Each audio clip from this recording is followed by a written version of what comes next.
Welcome back to my channel. ನಾಳೆ ಅಮಾವಾಸ್ಯೆ ಇದೆ ಸ್ನೇಹಿತರೆ.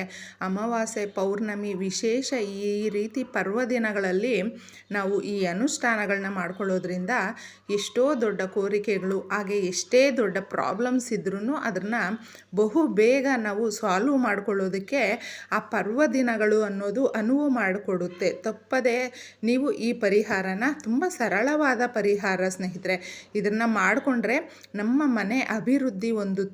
ಯಾವುದೇ ಕಾರಣಕ್ಕೂ ನಾವು ಎಷ್ಟೇ ಮನೆ ತುಂಬ ಜನ ಇದ್ದಾರೆ, ದುಡಿತಾ ಇದ್ದಾರೆ, ಲೆಕ್ಕಕ್ಕೆ ಮಾತ್ರ ದುಡಿತಾ ಇದ್ದೀವಿ, ಆದರೆ ಅದು ಯಾವುದಕ್ಕೂ ಸಾಕಾಗ್ತಾ ಇಲ್ಲ. ಸಾಲಗಳು ಸುತ್ತಮುತ್ತ ಮಾಡ್ಕೊಂಡು ಬಿಟ್ಟಿದ್ದೀವಿ. ನಮಗೆ ಫ್ರೆಂಡ್ಸು, ರಿಲೇಟಿವ್ಸು ಯಾರ ಹತ್ರನೂ ಒಂದು ಸ್ವಲ್ಪನೂ ರೆಸ್ಪೆಕ್ಟ್ ಇಲ್ಲ. ನಾವು ತುಂಬ ಕಡಿಮೆ ಅನ್ನೋ ರೀತಿಯಲ್ಲಿ ನೋಡ್ತಾರೆ. ತುಂಬ ನೋವಾಗುತ್ತೆ. ತೀರಿಸೋದಕ್ಕೂ ಸಾಲನ ಆಗ್ತಾ ಇಲ್ಲ ಅನ್ನೋದು ಈ ಥರ ಪ್ರಾಬ್ಲಮ್ಸ್ ಇದ್ದರೆ.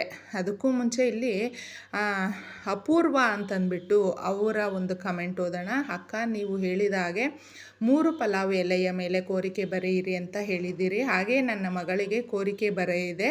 ನನ್ನ ಮಗಳು BE ಫಸ್ಟ್ ಸೆಮ್ ಅಂತ ಹೇಳಿದ್ದಾರೆ. ಅದರಲ್ಲಿ 81% ತೆಗೆದಿದ್ದಾಳೆ. ತುಂಬ ಧನ್ಯವಾದಗಳು ಅಂತ ಹೇಳ್ತಾ ಇದ್ದಾರೆ.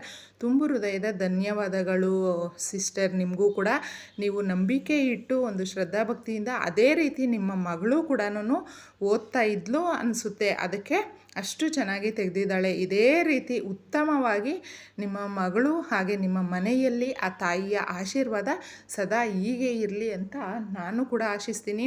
ನಾವು ಯಾವಾಗಲೂ ಪ್ರಯತ್ನ ಪಡಬೇಕು ಸ್ನೇಹಿತರೆ. ಕೆಲಸಕ್ಕೆ ಹೋಗೋರಾದರೆ ಪ್ರತಿನಿತ್ಯ ಕೆಲಸ ಮಾಡಲೇಬೇಕು. ವಿದ್ಯಾಭ್ಯಾಸ ಮಾಡ್ತಾ ಇರುವವರಾದರೆ ಅವರು ಕೂಡ ಅಷ್ಟೇ ನ್ಯಾಯವಾಗಿ ವಿದ್ಯಾಭ್ಯಾಸಕ್ಕೆ ಎಷ್ಟು ಸಮಯ ಕೊಡಬೇಕೋ ಅಷ್ಟು ಕೊಡಬೇಕು. ಅಂದರೆ ನಾವು ಏನು ಮಾಡ್ತಾ ಇರ್ತೀರೋ ಅದರಲ್ಲಿ ಶ್ರದ್ಧಾಭಕ್ತಿಯಿಂದ ನಾವು ಆ ಕೆಲಸಗಳನ್ನ ಮಾಡ್ಕೊಳ್ತಾ ಹೋದರೆ ಭಗವಂತನ ಆಶೀರ್ವಾದ ಅನ್ನೋದು ತಪ್ಪದೇ ಸಿಗುತ್ತೆ.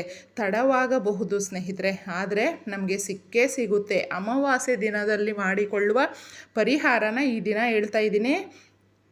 ಲಕ್ಕಿ ಗಿಡ ಅಂತ ಹೇಳ್ತೀವಿ, ನಿರ್ಗುಂದಿ ಗಿಡ ಅಂತ ಕೂಡ ಇನ್ನೊಂದು ಹೆಸರಲ್ಲಿ ಕರಿತೀವಿ. ಇದು ನಮ್ಮ ಅಕ್ಕಪಕ್ಕದಲ್ಲೇ ಗಿಡಗಳಲ್ಲೇ ಸಿಗುತ್ತೆ ಸ್ನೇಹಿತರೆ. ಇದರ ಬೇರೇನಾದರೂ ನಿಮಗೆ ಸಿಕ್ಕಿಬಿಟ್ರೆ ನೀವೇ ಅದೃಷ್ಟವಂತರು. ತುಂಬ ಅಂದರೆ ತುಂಬ ಎಫೆಕ್ಟ್ ಇರುವಂತಹ ಈ ಒಂದು ಬೇರನ್ನು ನೀವು ತಗೊಂಡು ಬಂದು ಒಂದು ಕೆಂಪು ಬಟ್ಟೆ ಅಥವಾ ಹಳದಿ ಬಟ್ಟೆ, ಇವೆರಡೂ ನಿಮಗೆ ಸಮಯಕ್ಕೆ ಸಿಗಲಿಲ್ಲ ಅಂದರೆ ಒಂದು ಬಿಳಿ ಬಟ್ಟೆನ ತಗೊಂಡು ನೀವು ಕೆಂಪಾದರೂ ಮಾಡ್ಕೊಳ್ಳಿ, ಅಂದರೆ ಕುಂಕುಮ ಕಲಿಸ್ಬಿಟ್ಟು, ಇಲ್ಲಾಂದರೆ ಹಳದಿ ಹಾಕಿಬಿಟ್ಟು ಅರಿಶಿಣನಾದರೂ ಮಾಡ್ಕೊಳ್ಳಿ, ಅಥವಾ ಅರಿಶಿಣ ಕುಂಕುಮ ಇವೆರಡರಲ್ಲಿ ಯಾವುದಾದ್ರೂ ನೀವು ಮಾಡಿಕೊಂಡು ಆ ಬಟ್ಟೆನ ರೆಡಿ ಮಾಡ್ಕೊಳ್ಬಹುದು. ಡೈರೆಕ್ಟಾಗಿ ನಿಮಗೆ ಹಳದಿ ಬಟ್ಟೆನೇ ಅಥವಾ ಕೆಂಪು ಬಟ್ಟೆನೇ ಇದ್ದರೆ ತೊಂದರೆ ಏನೂ ಇಲ್ಲ. ಒಂದು ಸ್ವಲ್ಪ ಆ ಬಟ್ಟೆನ ತಗೊಂಡು ಆ ಬೇರನ್ನು ತಗೊಂಡು, ಇಲ್ಲಿ ಕಾಳು ಮೆಣಸನ್ನು ನೋಡಿದ್ದೀರಾ, ಕಾಳು ಮೆಣಸು ನಮಗೆ 7 ಬೇಕಾಗುತ್ತೆ ಸ್ನೇಹಿತರೆ. ಸ್ವಲ್ಪ ಅರಿಶಿಣ, 7 ಕರಿಮೆಣಸು, ಹಾಗೆ ಆ ನಿರ್ಗುಂದಿ ಬೇರು, ಲಕ್ಕಿ ಗಿಡ ಅಂತ ಏನು ಹೇಳ್ತೀವಿ ಅದರ ಬೇರು, ಇಷ್ಟು ತಗೊಂಡು ನೀವು ಕಟ್ಟಬೇಡಿ. ಅದನ್ನು ಕಟ್ಟಿಬಿಟ್ಟು ನಿಮಗೆ ಏನು ಕಷ್ಟಗಳಿದೆ ನೋಡಿ, ಪ್ರಾಬ್ಲಮ್ಸು, ಅದನ್ನು ಹೇಳ್ಕೊಳ್ಳಿ, ತಪ್ಪದೇ ನೆರವೇರುತ್ತೆ. ಅಷ್ಟೊಂದು ಶಕ್ತಿ ಇರುವಂತಹ ಇದು ನಮ್ಮ ಆರೋಗ್ಯಕ್ಕೂ ಅಷ್ಟೇ. ತುಂಬ ಆಯುರ್ವೇದಿಕ್ ಒಂದು ಮೆಡಿಸನ್ಗಳಲ್ಲಿ ಇದು ಪ್ರಧಾನವಾಗಿ ಬಳಸ್ತಾರೆ ಸ್ನೇಹಿತರೆ. ನಮ್ಮ ಮನೆಗಳಲ್ಲೂ ಅಷ್ಟೇ ಇದನ್ನು ಕಟ್ಟಿದ್ರೆ ನಾವು ತುಂಬ ಅಭಿವೃದ್ಧಿ ಹೊಂದುತ್ತೀವಿ, ಜೀವನದಲ್ಲಿ ಹೆಸರು ತುಂಬ ಗಳಿಸ್ತೀವಿ, ನಮಗೂ ಆರ್ಥಿಕವಾಗಿ ತುಂಬ ಸಬಲರಾಗ್ತೀವಿ. ಅಷ್ಟು ಶಕ್ತಿಯುತವಾದಂತಹ ಒಂದು ಪರಿಹಾರ. ಇದನ್ನು ಕಟ್ಟಿಬಿಟ್ಟು ಎಲ್ಲ ಸೇರಿಸ್ಬಿಟ್ಟು ನಿಮ್ಮ ಒಂದು ಬೀರ್ವನಲ್ಲಾದರೂ ಇಡಬಹುದು, ನಿಮ್ಮ ಹೆಬ್ಬಾಗಿಲ ಹತ್ರ ಆದರೂ ಕಟ್ಟಬಹುದು ಇದನ್ನು. ಯಾಕೆಂದರೆ ಈ ವ್ಯಾಪಾರ ಸ್ಥಳಗಳು ಏನಾದರೂ ಇದ್ರೂ ನಿಮ್ಮ ವ್ಯಾಪಾರದ ಸ್ಥಳಗಳಲ್ಲೂ ಕೂಡ ಇದನ್ನು ಇಟ್ಕೊಳ್ಬಹುದು. ಈ ಒಂದು ಪರಿಹಾರನ ಒಮ್ಮೆ ಮಾಡಿಕೊಂಡ್ರೆ ನೀವು ಇದನ್ನು ವರ್ಷಕ್ಕೊಮ್ಮೆ ಬದಲಾಯಿಸ್ಕೊಳ್ಬಹುದು. ಅಷ್ಟೊಂದು ಶಕ್ತಿ ಇರುವಂತಹ ಪರಿಹಾರ ಇದು. ಅದಕ್ಕೋಸ್ಕರ ತಪ್ಪದೇ ನೀವು ಇದನ್ನು ಮಾಡ್ಕೊಳ್ಳಿ. ಇದಕ್ಕೆ ಯಥಾವತ್ತಾಗಿ ನಾವು ಪೂಜೆ ಮಾಡುವಾಗ ಈ ಸ್ವಲ್ಪ ಸ್ವಲ್ಪ ಸಾಂಬ್ರಾಣಿನ ನೋಡಿಸ್ತಾ ಇರಿ. ಇಷ್ಟೇ ಸರಳವಾಗಿ ಸ್ನೇಹಿತರೆ.